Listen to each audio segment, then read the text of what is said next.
If I were to start my fitness journey now, in my 40s with 3 kids, this is what I do. And this is not gender specific, it applies to both men and women. The first thing you want to do is establish your goals. What are you training for? Are you training to build muscle? Are you training to lose fat? Now, let's be realistic. Most people are in the camp of losing fat nowadays. Are you training for an event, like a sports-specific event? Do you want to run a marathon? Do you want to do a high rocks? All these training programs will look very different. Once you establish what your goals are, then we can create a concrete plan to get you there. Here's the thing about establishing your goals. Once you know what your goals are and you can state them objectively, now we have to think about how you're going to schedule them into your week. One thing that people do is that they try to start off at 100. And when I say 100, if you haven't been training for the past month and a half, 2 months or longer, to say you're gonna train 5 days a week starting January is unrealistic. What's gonna happen is you're gonna burn out very quick. And the most important thing in this entire game of health and wellness is, you guessed it, consistency. It's not about what you can do for 6 weeks. It's about what you can do for 6 months or a year consistently. So remember that. Back to the scheduling aspect. Analyze your week, Monday through Sunday. What time do you actually have to engage in health and wellness? We're trying to get those thoughts to action. So 3 days a week is the minimum because you don't want to take forever to accomplish your goals. Can you train 2 days a week? Is a little bit of motion better than no motion? Of course. But are you trying to lose 10 pounds in 2 months? Or are you trying to lose 10 pounds in a year, right? So I'd say 3 days is a pace that's sustainable, that you'll think about it, and that you can actually accomplish your goals. And let's be realistic. If you haven't figured this out by the age of 40, around 40, if in your 30s you've never achieved being in the shape you want, we have to stop lying to ourselves about the fact that you can do it alone. Why not have an accountability partner, a coach like myself, who will help create that perfect program for you and make sure you stick to it. Now we want to create what are called SMART goals. SMART goals are going to help us actually get there. What does SMART mean? Maybe you've heard it, maybe you haven't, but SMART goals: specific, measurable, actionable, realistic, and time-bound. So once again, specific meaning you know what your actual goal is, you can quantify it. Measurable means you can measure the data behind if you're getting better or not. I know some people like to say, oh, health and wellness is more about the journey, and you learn a lot on the journey. That's true. If you're trying to lose 10 pounds and 3 months has passed and you haven't lost any weight, you're failing at that journey, right? Let's just be realistic, because we can't always sugarcoat achieving results with the health and wellness journey. And then actionable means that you can actually do it. And here's the one where scheduling comes into play. During the week, you can analyze your Monday through Sunday. You can look at all your priorities from work, children, hobbies that you have, obligations you need to attend to, and see what gaps you have in the week that you can actually engage in your workouts. Put them in slots on your calendar that actually fit and that you will accomplish. And that's when you'll see that 5 days a week right off the bat is not going to work for you. Once you create this plan, 3 days a week to start at minimum, then you can see that it's actionable, right? The next one is gonna be realistic. And realistic, this one I like to say is the one where, I just tell people to stop lying to themselves, right? Because everyone believes in themselves to the 10th power, and you should believe in yourself. But saying you wanna lose 20 pounds in 2 months when you're not working out now is just unrealistic. And so you wanna make those goals realistic so that way you can prove to yourself that what you're saying is true, and the things you say you can stick to and you don't feel like a failure. For example, if I say I'm gonna lose 20 pounds in 2 months and I don't accomplish it, all of a sudden it reinforces, man, I can't do this. And that's why so many people always feel like they're failing their health and wellness goals, because they say they want to do certain things, they don't accomplish them time and time again, and then they're left with what? The dissatisfaction, the disappointment of, oh man, I'm still here, I'm still in the same place. So we want to make sure that the goal is realistic. And then time bound. Anything that is meaningful in life has to have a time limit on it. Once again, are we trying to lose 10 pounds in 2 months, or are we trying to lose 10 pounds in a year? What you would do in your training program is very different. The amount of effort you would put in is extremely different. And so you want to be specific about how much time you're going to give yourself to accomplish these goals, because this creates a sense of urgency, which is what we need to move forward. I'm not going to leave you there though. We're going to talk about a strategy for you to get started in the gym. There's lots of goals that you want to pursue in the gym, especially when you figure out what they are. We're going to say we have the goal of losing weight and building muscle, because let's be honest, most people are in the camp of losing body fat. And we would start with push-pull leg. What does push-pull legs mean? you do 3 workouts. One of them is a push day. A push day incorporates your chest, your shoulders, and your triceps. You do a pull day. A pull day incorporates your back and your biceps, and also your rear delts. Then of course, leg day, we have legs. And so the reason for this is that you're hitting your full body once in the week, and what you want to do is space these workouts out so you give yourself a chance to rest in the middle. And also, as you complete the 3 workouts week over week for at least 4 to 5 weeks, you can start to build your capacity, right? Build your capacity for weightlifting. Because at the beginning, you're gonna get sore, you're gonna get fatigued. You're not gonna wanna engage in it every day because it's gonna be mentally taxing. And so building up slowly is your best bet. Then eventually after 4 to 5 weeks of checking the box and getting it done, you're gonna feel accomplished. What do you do next? You can add that 4th day in there because now you could handle the load. And then for those of us that are ambitious, right, you eventually get to 5 days a week where you can tackle anything. Let's talk about a push day. I'm not just gonna tell you what a push day is, but not give you an example of an actual workout you can do. So on a push day, I told you the motions. In a given workout, you wanna do 5 or 6 exercises. For push day, I'd recommend doing 6. Why? You can do 2 chests, 2 shoulders, and 2 triceps. So for the first exercise, you could do incline dumbbell bench press. Then you could go to machine flies. For shoulders, you could do overhead dumbbell press. Then you could go into a lateral raise. And for triceps, you can do the V-bar cable push down. And then of course, you can go into the overhead tricep extension. This would be a complete push day workout that is great for beginners. I just gave you an example of 6 exercises that you could do, but you can mix and match the exercises that you prefer to do, areas you might be weaker in. Say you want to build your upper chest a little more than your lower chest, right? You can mix and match the exercises to be the way you want. Let's get into the pull day. So pull day is going to be your back and your biceps. So pull day is nothing but pull downs and rows in succession. And so there are just multiple grips. You have wide grip, narrow grip, neutral grip, pull downs, wide grip, neutral grip, narrow grip, rows. And so I would start with a wide grip pull down.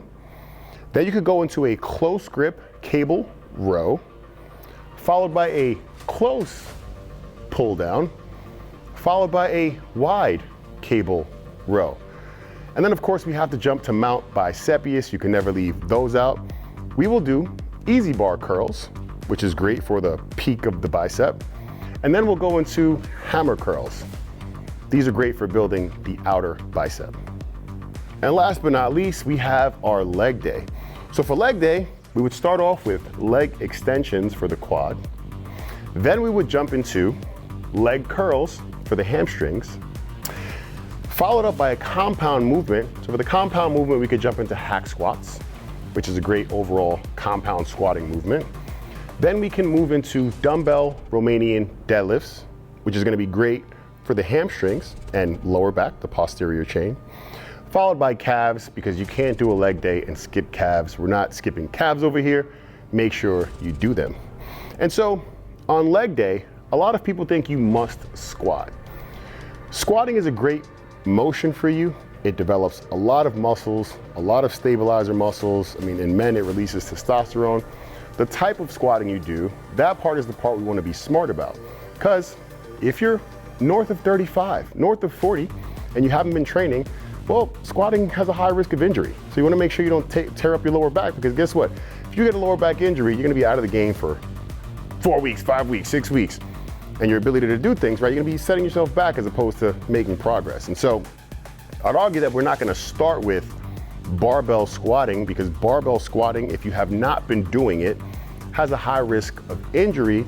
We can do things like hack squat, pendulum squat, Smith machine, all good compound movements for squatting. We can do goblet squats, right? So you can still get your squatting motion in there to get the same benefits without necessarily the same risk of injury. So remember, our goal here is for somebody who wants to engage in strength training, who is just beginning. You want to do push-pull legs because it gives you a great structure for how you can think about your workout and what you'll do to engage in them. I recommend doing 5 to 6 exercises per workout, so you can make sure you map it out like that. Choose the exercises that best best suit you, so this way you like it. You can keep it enjoyable. Even if you know it's going to be painful, you still want to be able to select the exercises that you know you're going to get better in, or the body parts you want to develop. Let's not forget our age. North of 35, you can't just go into the gym, get on the barbell, and start crushing weights. We need to make sure that we warm up to reduce the risk of injury. So before every workout you engage in, what you will do is get on the spin bike for 5 minutes, get on the treadmill on an incline walk for 5 minutes, get on the Stairmaster for 5 minutes. You want to do some sort of dynamic warm-up that gets your body warm and prepares you for the workout. The name of the game is to minimize injuries, so that way you can do this consistently, because that's the most important part. And now we are going to the most important part of your journey in general. You know what that is? Nutrition, the most important part of your health and wellness journey. You want your diet to be comprised of whole foods that are high in protein and high in fiber. The things you want to stay away from are things with a lot of trans fat, baked goods, and processed foods. Now, nutrition is the most complex topics. There are so many diets. There's a diet for every day of the week. Mediterranean diet, paleo diet, carnivore diet, vegan diet. Where do you begin? Right? We know if you want to have a body that is lean and muscular, you need protein to rebuild your muscle. So protein is going to be the staple for your diet. If you're just beginning out, the main thing you want to focus on is how many grams of protein do I need in a day, and how do I get that many grams of protein in? Then everything else comes after that. Let's go to the section you want to stay away from, and I'll tell you why. Come with me. Oh wow, fresh from the oven, the bakery. Now, I know everybody's always like, oh, but can I have a treat? Can I have a snack? Baked goods have no place in your diet if you're trying to get in shape, because they're always gonna sabotage you. And here's why. Your entire shopping cart could be full of foods that are high in protein and high in fiber and nutritious for you. Here, in one of these cookies, there is 150 calories. Now, if I'm composing one of my clients' diets, I typically put them at a caloric deficit of 500 calories per day. It's not a big deficit. At the end of the night, you might be a little bit hungry, but you can manage. Say you have one of these cookies, 150 calories. If you have 2 cookies, that's 300 calories. You're cutting into your deficit by 300 calories because you're eating 2 cookies. So you went to the gym, you ate all your protein, you stuck to your other nutritional goals and got as many carbs in as you were supposed to during the day. And at nighttime, you just needed that little snack and you had 300 calories. What is that gonna do? It's gonna eat away your deficit. So you got all the benefits of the working out, but you're not gonna lose any weight over time, because why? You're not at a deficit. And that's 300 calories and 2 cookies if you're perfect and ate nothing else. Let's be realistic. You have to be super meticulous with what you're putting in order to know what you're getting out. What I'm gonna do is show you the 10 things that I would start with as staples in my kitchen to be successful in your health and wellness journey. We're gonna start with protein. 93.7 turkey. Typically pair this with jasmine rice and some veggies. Of course, we have our chicken breasts, right? Same thing, pair it with potatoes, jasmine rice, veggies, egg whites. This is one of the cleanest forms of protein, digests really fast. Have it in the morning. I typically like Dave's bagels or Dave's bread, or oatmeal that I eat with my egg whites. Greek yogurt. Now, if you're trying to get in shape, you want to keep your fats low. So I go with the 000, no added sugar, so there's no fat included in this. And in each serving, there is 18 grams of protein. So I typically have a serving and a half of the Greek yogurt, which puts me at about 30 grams of protein, right? And then I add a scoop of whey protein to the yogurt, blend it up, and that's gonna give me 50 grams of protein. So Greek yogurt is an amazing source. All right, you see, this is when you know a company's doing too much. If you know, Bucked Up is an energy drink, right? They have amazing energy drinks, 300 grams of caffeine, 300 grams of killer caffeine. And I'm walking in the aisle and I see they have a lightly carbonated protein drink. Lightly carbonated protein drink. This sounds disgusting. It is, it is peach mango and has 25 grams of protein. No sugar, no fat, caffeine-free, high-quality protein. Like, why would you put? I just don't understand. Like, there's a market for all types of drinks that hit a certain category. Why would you make a drink, a big drink that only has 25 grams of protein? It just doesn't make sense. And also, the part that's killing me is that it's carbonated. What does carbonated protein taste like, right? Like, they're doing too much right here. I'm gonna try this though. We're gonna see, you know what? You know my little series, is it shit or is it a hit? We're gonna find out how this hits. For my carbs, I like to keep it very simple. We have some Eastern potatoes and we have jasmine rice. People ask me, which rice is better? There's brown rice, there's basmati rice, there's jasmine rice. There's so many rices. Overall, each rice has its benefits. You really want to pay attention to the amount of carbohydrates you're getting in, that's number one. The reason why I like jasmine rice is because jasmine rice is high in micronutrients. It's known to have a lot of vitamins and minerals in it, making it a little bit healthier. So that's typically why I stick to jasmine rice. Now, potatoes and rice you can pair with any meal and keep it simple. Potatoes you can cut up, throw in the oven, and rice you can cook in the rice maker. Super quick, super fast, easy money. All right, and then of course for the vegetables, I really like baby spinach. So baby spinach, what I typically do is put it on the frying pan, let it cook up a little bit. I'll add this to my morning breakfast with my egg whites. I also typically add it to my meals during the day as well. Broccoli, a genuine favorite of mine. Clearly you boil this. Broccoli is just gonna be one of those, vegetables that's high in micronutrients as well, and great for you. And then of course, we have to go to the fats. Now for fats, I love avocados. Avocados go great with every meal, great source of omega-3 fatty acid. Eat your avocados. And then one of my all-time favorites, can you guess what it is?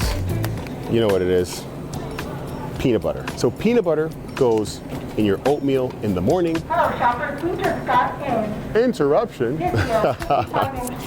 You can mix it with your protein shakes to make them more savory. And so peanut butter is definitely gonna be one of those things you wanna add to your shopping list. So I hope this top 10 list gave you some ideas. Now, of course, we're in a supermarket. There are a million things you can eat in here to get in shape.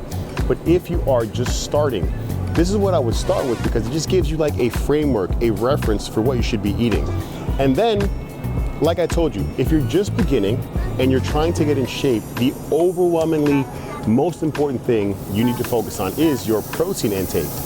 Figuring out that you want to get in a gram of protein per pound of ideal body weight.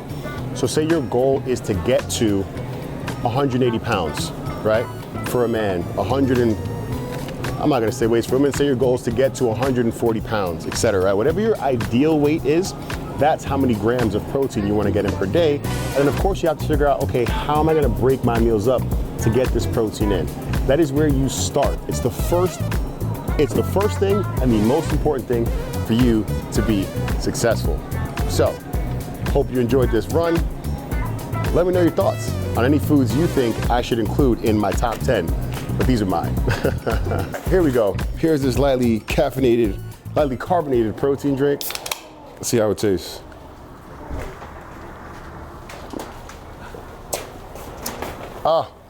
No, just like I thought, bro. This shit is gross.